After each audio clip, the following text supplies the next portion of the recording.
माध्यम से आपको पता चलेगा कि भक्ति का सही स्वरूप क्या है, किस तरह की भक्ति की जाए जिससे भगवान प्रसन्न हो। आज हम लोग भक्ति तो करते हैं लेकिन वो भगवान तक नहीं पहुँचती। गुरुदेव ने भक्ति का सही स्वरूप बताया है। इसका श्रवण करके हमको ये पता चलेगा कि हम अपने जीवन को किस तरह से श्रेष्ठ बना सकते हैं और किस तरह से धरती पर स्वर्ग का अवतरण कर सकते हैं और किस तरह इंसान के अंदर देवत्व का जागरण कर सकते हैं। क्योंकि मनुष्य श्रेष्ठ शक्तियों का भंडार है। जो दिव्य गुण भगवान के अंदर हैं, जो परम पूज्य गुरुदेव के अंदर हैं, भगवान राम के अंदर हैं, कृष्ण के अंदर हैं, हम लोग अपने स्वरूप को भूल गए हैं। वही सारी शक्तियाँ हमारे अंदर प्रसुप्त अवस्था में छिपी हुई हैं। लेकिन जब हम ध्यान करते हैं, जब हम श्रेष्ठ सत्संग करते हैं, तब हमको पता चलता है कि वो सारी शक्तियाँ कैसे जागृत हों। प्रसुप्त अवस्था में वो सारी शक्तियाँ मनुष्य जीवन में बैठी हैं।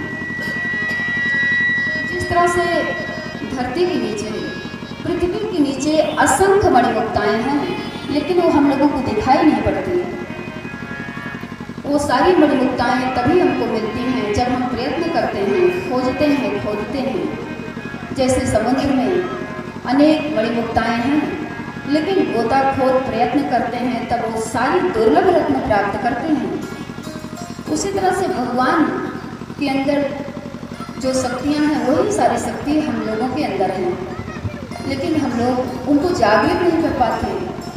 वो सारी शक्तियाँ जीवन भर सोई रहती हैं और हम लोग अनगढ़ सी जिंदगी जी करके, भार युक्त जीवन जी करके इस धरती से चले जाते हैं। मनुष्य जीवन का उद्देश्य यह नहीं है। मनुष्य जीवन तो न जाने कितने योनियों में भटकने के बाद मिलता है, और ये बड़ा ही सौभाग्य का जीवन है कि जिसको मिलता है। देवता भी इस जीवन के लिए रोते हैं कि काश हमको मनुष्य का जीवन मिल जाता है।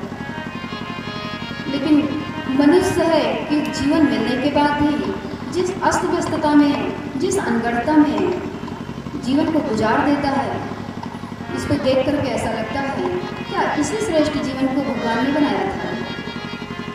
भगवान ने इस सृष्टि में जितने भी चराचर प्राणी को बनाए हैं, जितने भी कीड़े मकोड़े चराचर प्राणी हैं, उनमें सबसे श्रेष्ठ प्राणी के रूप में अगर भगवान ने किसी को बनाया है तो इंसान को बनाया है। जब भगवान ब्रह्मा सृष्टि का सृजन करने लगे तो उन्होंने अनेक जीव जंतुओं की रचना करी, पशु पक्षियों को बनाया, कीड़े मकोड़ों को बनाया, और फिर भगवान ब्रह्मा अपनी बनाई हुई दुनिया को देखने लगे। तो जब देखे तो बहुत दुखी हो गए। बोले कि हमने दुनिया तो बनाई, लेकिन इस बनाई हमारी जो सृष्टि है उसको संभालने वाला कोई जिम्मेदार प्राणी हम नहीं बना सके। जिसको भी भगवान ब्रह्मा ने देखा, पशुओं को देखा, तो उनका जीवन सिर्फ खाना पीना और सोना, इसके अलावा उनके जीवन का कोई लक्ष्य नहीं। खाते पीते और सोते हैं, सभी अपने जीवन में व्यस्त हैं। भगवान ब्रह्मा बहुत दुखी हो गए। बोले कि जीव जंतुओं की रचना तो बहुत कर दी, लेकिन अब हम क्या करें जिससे इस हमारी सुंदर सृष्टि को कोई व्यवस्थित रख सके। तो बहुत सोचने के बाद ब्रह्मा ने मनुष्य जैसे अद्भुत प्राणी की रचना करी, और करने के बाद वो सोचे कि इस सृष्टि की इतना बड़ा जिम्मेदार, इतना बड़ा उत्तरदायित्व मनुष्य उठा नहीं पाएगा। इसलिए ब्रह्मा ने जो उनके अंदर की शक्तियाँ थी वो सारी शक्तियाँ बीज रूप में मनुष्य के अंदर डाल दिया, और ये कर करके धरती पर भेजे कि तू जा करके धरती पर होश में जीवन जियो, विवेक में और वैराग्य में।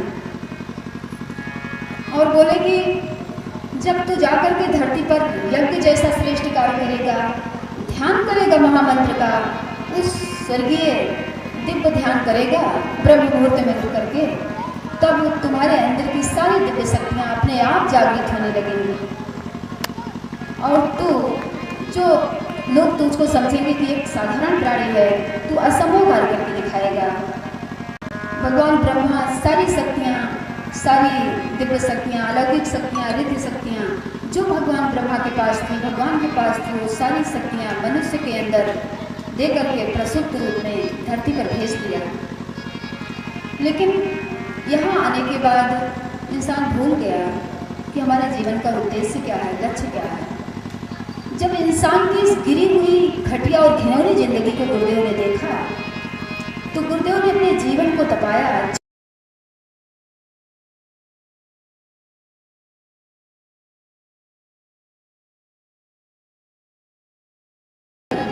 माँ गायत्री को स्थापित करेंगे, ध्यान के माध्यम से हर इंसान देवता बन सकेगा और धरती पर स्वर्ग का अवतरण हो सकेगा।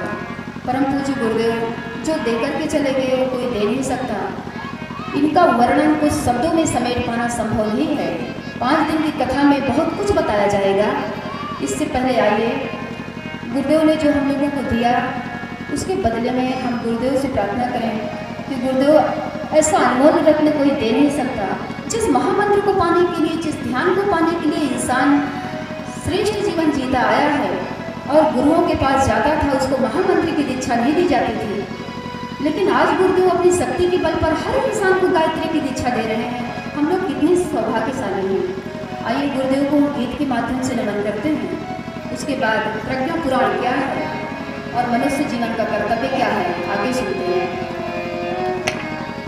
जो नहीं दे सका कोई भी आज तक, पूज्य गुरुदेव वह दे दिया आपने। जो नहीं दे सका कोई भी आज तक, पूज्य गुरुदेव वह दे